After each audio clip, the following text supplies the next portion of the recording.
I need to make the clutch line for my 32 Ford project today. I'm using a 4.3 liter from an S10 and a manual transmission from an S10. It's one of the NV series transmissions.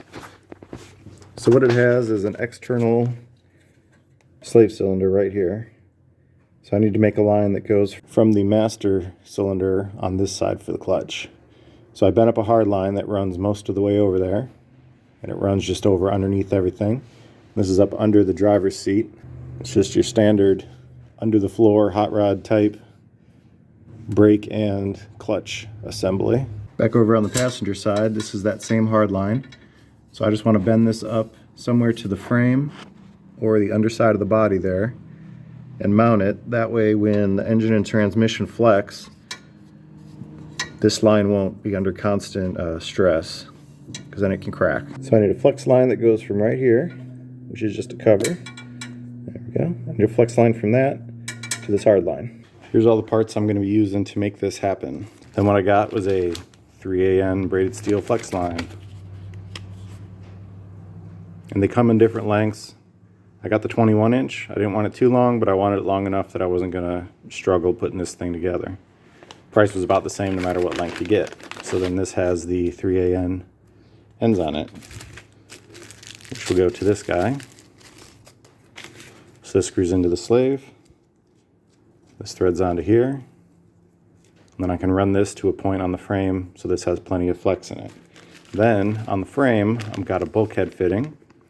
And this is just a 3AN bulkhead fitting. So I can go from my 3AN hard line you saw in the car to the 3AN flex. This will thread onto here. And the hard line will go on this side. I also got some stainless steel sleeves, 3AN, and some tube nuts, also 3AN.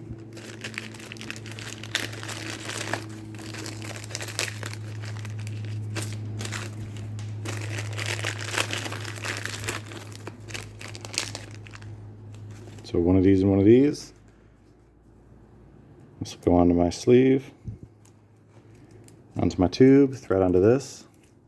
Then the last kind of key component to make all this work with the NV3500 is this fitting here. So this is a M12 by 1.0 inverted flare on one end and a 3AN on the other end. And that's what works with the external slave cylinder for one of these versions of the NV3500. So I'm going to go screw this on and figure out where a good spot to mount this bulkhead fitting is. Then we can finish up the hard line. Okay, so now I got the flex line mounted into the slave cylinder right here. And I looked at some different routing options, and it looks like the best way is they're going to come around the exhaust.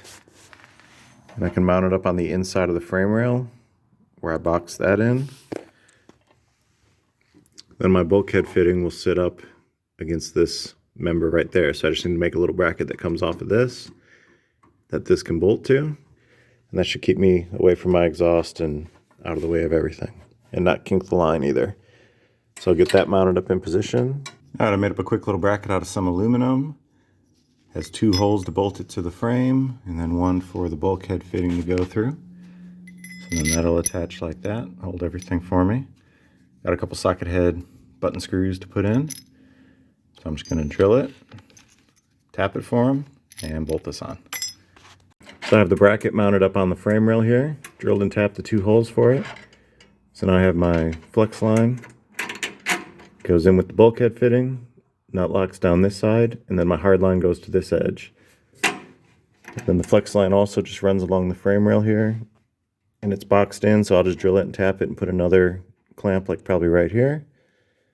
And then I'll have my flex line to my clutch. So now I just need to take this hard line that I already pre-bent most of the way, right here. I have it going under the transmission already, so I need to bring it up to the frame rail, up to this bracket here. So I'll go ahead and get that bent up. Okay, and here we are back out of the car, and I've got my half bent line that I have running. This is where it connects to the master, goes under the transmission, and this is the curve where it runs straight, and I left extra. So a little trick that's pretty common for bending up tubing like this is to take wire, bend it roughly in the shape you need, and then it gives you a template outside of the car to work with. So from this bend, lines up right at this point, and that kind of gives me about the direction and curve. You can see the angle there that I need. And get you close enough. This nickel copper is real flexible, so as long as you get close, it's great stuff to work with. So first thing I need is a bend coming straight up off this. Okay, so I've got that bend put in. Then I need my length for this straight section, which takes me to about right there.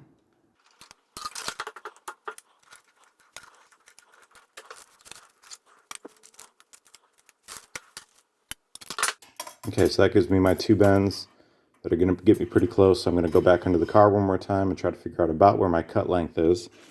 It should be, if I line up this curve right there, it should be right there, but I'm going to double check and then I'll cut this off. To cut it, I'm just using one of these simple little pipe cutters. They work pretty good. Leaves you a nice, relatively burr-free cut. You can always use a hacksaw.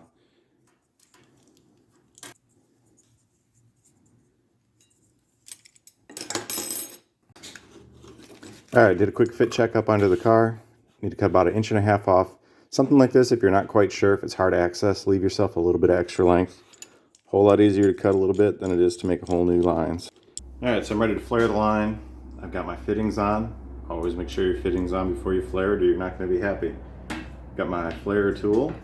And these tools, there's a couple companies that sell them and they're pretty easy to use. So you select your dies for the right size that you're using. Insert your tubing. I always stick it out extra long. Drop your top die on. Lock that in. Barely snug this to where it's not even snug. You stick it on operation 0, which sets your depth. That's why it's not snug yet. So that bottoms out, pushes both dies in, pushes the tubing to the right size.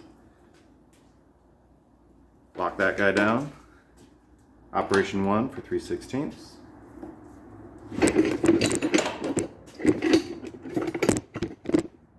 Almost knocked your camera off the table. Operation 2 for 3/16.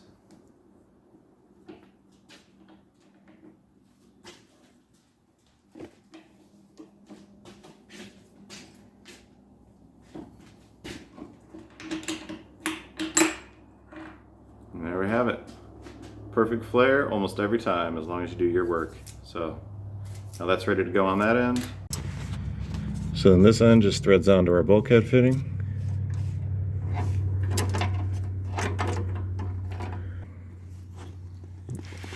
That's pretty much how it goes. And now we're plenty clear of our entire transmission. Like I said, I'll put a little clamp right there. And that's it.